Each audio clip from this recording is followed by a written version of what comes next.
শ্রেয়া,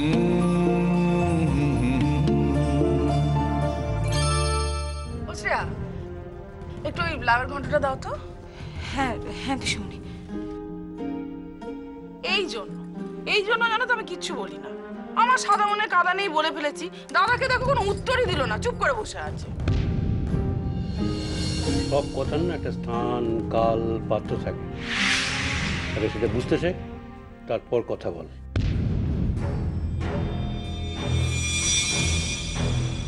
দাদা আগা মাথা কিছুই চিন্তা করলো না, আমি রাগ করে উঠে চলে। আরে বাবা, দাদার এত বড় সম্পত্তি, রূপম তার একমাত্র ছেলে, ভোগ করবে কে?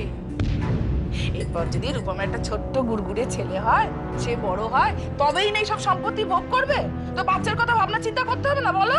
থাক না রবি, এখন এসব আলোচনা থাক না। ওই 5 বছর বাদে বাচ্চা হবে এ কথা তুমি ভাবনাতেও এনো না।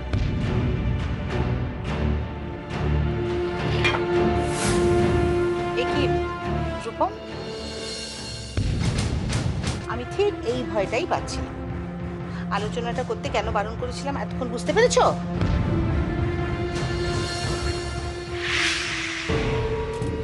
আমি তো যা বোঝার বুঝেই গেছি, এবার তো তোমার বোঝবার পালা বৌদি। আরে রূপম তো রাগ করে খাওয়া ছেড়েই উঠে গেল। তাই নাকি? কেন? শোন নীল, টাকা পয়সাটাই সবচেয়ে বড় কথা নয়, এটা যে কতটা সাবস্ট্যান্ডার্ড কথা শুনলেই বোঝা যায়। খাবার টেবিলে বাবা মা ছেলে পিসি সবাই বসে বাচ্চা কবে হবে বলে আলোচনা করছে।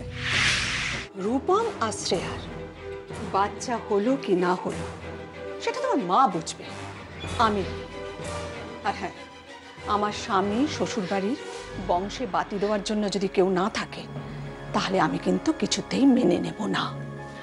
আর দরকার হলে আমি নীলের আবার বিয়ে দেব। মা আর বলবেন না দিদি। হ্যাঁ, সে কি ঢং আর কি ঢং, আপনাকে কি বলবো। না না, আপনি একদম চিন্তা করবেন না, আমি তো সমানে খুঁচিয়ে যাচ্ছি। হ্যাঁ, ওসব কথা বাদ দিন, আপনি ওই মাসলিনের ব্যাপারে কিছু জানতে চেষ্টা করলেন? আরে বাবা হ্যাঁ হ্যাঁ, আমি জানার চেষ্টা করছি, প্রসঙ্গটা উঠবে তবে না। আমি তো সুযোগটা খুঁজছি, ও পাশ কাটিয়ে ঠিক ঢুকে যাবো। হ্যাঁ কিরে? হ্যাঁ এখন রাখছি। হ্যাঁ হ্যাঁ রে, পরে কথা বলবো। হ্যাঁ আর সাথে কথা বলছিলি? দাদা ওই আমার বন্ধু, ছোটবেলাকার বন্ধু তপতি। দেখো না, ও ছেলেটা মাধ্যমিক পরীক্ষা দিয়েছে, কি ভালো রেজাল্ট করেছে, তোমাকে কি বলবো। বাপটার মুদির দোকান জানো। আমাকে একটু চা দে তো। হ্যাঁ, আমি তো তোমার জন্য চা তৈরি করে রেখেছি, আমি জানি তুমি উঠলেই চা চাইবে, আমি এক্ষুনি নিয়ে আসছি। কি রে, আজ কলেজ তাড়াতাড়ি ছুটি হয়ে গেল? না মা, শেষ দুটো ক্লাস না করিনি, ভীষণ ক্লান্ত লাগছিল। নোটসটা নিয়ে নেবো ঘর থেকে। শরীরটার দিকে একটু নজর দে মা, চেহারাটার কি হাল হয়েছে বল। শ্রেয়া সেদিন ঠিক কথাই বলছিল। ক্লাসের প্রচন্ড চাপ গো। আমরা কেউ লেখাপড়া করিনি বল। হ্যাঁ, হঠাৎ করে তোর চাপ বেড়ে গেল। আগে মানুষের লেখাপড়ার চাপ ছিল না, তাই না রে? মা এই দেখুন, আপনার ছোট মেয়ের প্যান্টের পকেট থেকে দুটো সিনেমার টিকিট পেলাম। আরে বাবা, কাচার আগে একটু বলে দেবে তো বলুন। নতুন টিকিট হলে কি করতো বলুন তো? সিনেমার টিকিট? আপনার ছোট মেয়ে নিশ্চয়ই কোনো গন্ডগোল করছে। এখন থেকে যদি সাবধান না করেন তাহলে কোনো কাণ্ড বাঁধাবে জানেন।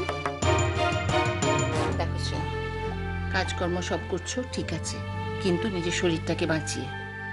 হ্যাঁ, শরীরটা গেলে কিন্তু কিচ্ছু ভালো লাগবে না, কিচ্ছু ভালো থাকবে না। আমি আমার নিজের শরীরটা দিয়ে বুঝি তো। এই একার দিন মনে হয় একটুখানি ঝুল ঝাড়ি, ওরে বাবা সে এমন ঘাড় থেকে হয়তো ব্যথা নামতে শুরু করলো। তোমার বাবা তো রেগে আমাকে বলে, আরো সব ছোটখাটো কাজ সব খুঁজে খুঁজে বার করো। আচ্ছা যাকে, যে জন্য এসেছিলাম, এ নাও এটা ধরো। এটা আমার রূপমের ছোটবেলাকার ছবি। এবার থেকে রোজ এটার দিকে একটু তাকিয়ে দেখবে, কেমন? যে আসবে তাকে আমার রূপমের মতোই দেখতে হবে।